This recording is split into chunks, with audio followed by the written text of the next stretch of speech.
क्या आपको पता है 1950s और 60s में अमेरिकन एजेंसी CIA ने अपने ही लोगों पर माइंड कंट्रोल एक्सपेरिमेंट्स किए थे। उनका मकसद था इंसान के दिमाग को रिमोट कंट्रोल से चलाना। इस प्रोजेक्ट का नाम था प्रोजेक्ट MK अल्ट्रा। और पता है सबसे शॉकिंग क्या है? उन्होंने अनसस्पेक्टिंग सिटीजन्स को बिना बताए, जैसे कि उनके ड्रिंक्स में पावरफुल ड्रग्स जैसे LSD दे दी थी। इमेजिन करो, आपको होश ही नहीं है और आपके दिमाग के साथ कोई खेल रहा है।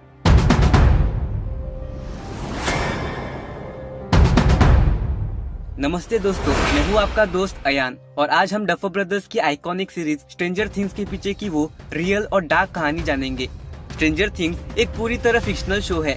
डेमोगोगन, माइंड फ्लेयर, अपसाइड डाउन, ये सब इमेजिनेशन है, लेकिन कहानी की जड़ें असली दुनिया के सबसे डरावने प्रयोगों में दबी है। तो चलो शुरू करते हैं। अगर आपने ये शो कभी देखा है तो आपको 11 का कैरेक्टर और हॉकिंस लैब तो याद ही होगा। वो सिर्फ फिक्शन नहीं था, उनका हर एक एलिमेंट, उस बच्ची की पावर, उसका आइसोलेशन, उसके टेस्ट सीधा उसी real life CIA project MK ultra से इंस्पायर्ड है। तैयार हो जाओ, क्योंकि हिस्ट्री फिक्शन से ज्यादा अजीब हो सकती है। लेकिन यहाँ एक बहुत बड़ा चैलेंज है। जब गवर्नमेंट एक्सपेरिमेंट्स और कॉन्स्पिरेसीज की बात आती है तो फैक्ट और फिक्शंस को अलग करना यानी सेपरेट करना मुश्किल हो जाता है। क्या MK अल्ट्रा सच में 11 जैसा सुपर सोल्जर बनाना चाहता था, या वो कुछ और ही कर रहे थे जिसके बारे में हमें कभी पता ही नहीं चलेगा?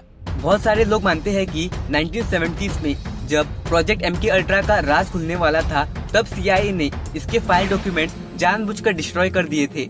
सोचो, इतना बड़ा प्रोजेक्ट और सारे प्रूफ्स गायब। इसलिए हम सिर्फ कुछ चुने हुए फ्रेगमेंट्स और थियरीज पर ही डिपेंड कर सकते हैं। यह हमें सिखाता है कि ट्रस्ट और सीक्रेसी कितने कॉम्प्लेक्स होते हैं। अगर गवर्नमेंट अपने ही लोगों पर इतने बड़े एथिकल वायलेंस कर सकती है, तो हम सीक्रेट प्रोजेक्ट्स पर कैसे विश्वास करें? हमारा आज का फोकस यही है। स्ट्रेंजर थिंग्स ने MK अल्ट्रा की रियलिटी को कितना एक्यूरेट दिखाया और कितना सेंसेशनलाइज कर दिया। चलो अब थोड़ा डिटेल में जाते हैं। MK अल्ट्रा के एक्सपेरिमेंट्स में 3 मेन चीजें यूज हुई थी। केमिकल्स, लोगों को LSD और दूसरे ड्रग्स दिए जाते थे ताकि उनका माइंड वर्नरेबल हो जाए। सेंसरी डिप्रीवेशन, सब्जेक्ट को ऐसी जगह पर बंद किया जाता था जहाँ कोई आवाज ना हो, कोई रोशनी ना हो, बिल्कुल शांत। इससे उनका दिमाग ब्रेकडाउन हो जाता था।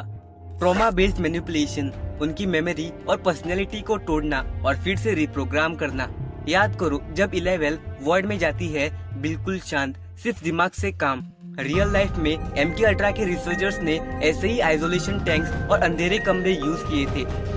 इसका main M psychic abilities develop करना नहीं था, बल्कि इंसान को इतना कंफ्यूज कर देना था कि वो किसी भी सवाल का जवाब दे दे या कोई भी ऑर्डर मान ले। लेकिन वेट, माइंड पावर्स की बात सिर्फ फिक्शन नहीं है। CIA के पास एक और सीक्रेट प्रोजेक्ट था जिसका नाम था प्रोजेक्ट स्टारगेट। इसमें वो लोग एक्चुअली रिमोट व्यूइंग सिखाते थे, मतलब अपने दिमाग से दूर की चीजें देखना। क्या 11 की पावर्स इस प्रोजेक्ट स्टारगेट की सीक्रेट हिस्ट्री है? सोचना। तो अब सबसे बड़ा और सबसे डरावना लिंक कौन सा है? वो है डॉक्टर ब्रेनर, यानी 11 का पापा। ब्रेनर का कैरेक्टर सीधा रियल लाइफ MK अल्ट्रा के कंट्रोवर्शियल डॉक्टर इवन कैमेरन से इंस्पायर्ड है। कैमेरन ने MK अल्ट्रा के दौरान लोगों पर इतने एक्सट्रीम एक्सपेरिमेंट्स किए थे। उसने साइकिक ड्राइविंग नाम की टेक्निक यूज की, जहाँ सब्जेक्ट्स को घंटों तक, समटाइम्स दिनों तक एक ही लूप में से सुनाया जाता था, वो भी कोमा लाइक स्टेट में। इसका नतीजा उनकी ओरिजिनल मेमोरी और पर्सनैलिटी पूरी तरह से इरेज हो गई थी। ये वो मोमेंट है जहाँ फिक्शन हिस्ट्री से डरावना रूप ले लेता है। हॉकिंस लैब सिर्फ एक फिक्शनल प्लेस नहीं है, वो एक सिंबल है उस रियल लाइफ ट्रॉमा का जो गवर्नमेंट एक्सपेरिमेंट्स ने लोगों को दिया था। तो फाइनली हमने देखा कि स्ट्रेंजर थिंग्स सिर्फ 80s का शो नहीं है, ये MK अल्ट्रा की डार्क लेगेसी को दिखाता है। चाहे वो 11 की पावर्स हो, डॉक्टर ब्रेनर्स का रथलेसनेस या हॉकिंस लैब का आइसोलेशन। जब आप अगली बार ये शो देखेंगे तो याद रखना, lines between reality and fiction are truly blurred. आपका क्या ख्याल है? क्या गवर्नमेंट अभी भी ऐसे सीक्रेट प्रोजेक्ट्स पर काम कर रही है, या ये सब अब सिर्फ हिस्ट्री है? अपने थॉट्स कमेंट सेक्शन में जरूर शेयर करना। और अगर आपको ऐसे और कॉन्स्पिरेसीज पर वीडियो चाहिए तो कमेंट्स में जरूर सजेस्ट करना। वीडियो को लाइक और चैनल को सब्सक्राइब तो बनता है। तो मिलते हैं अगली वीडियो में, तब तक के लिए टेक केयर।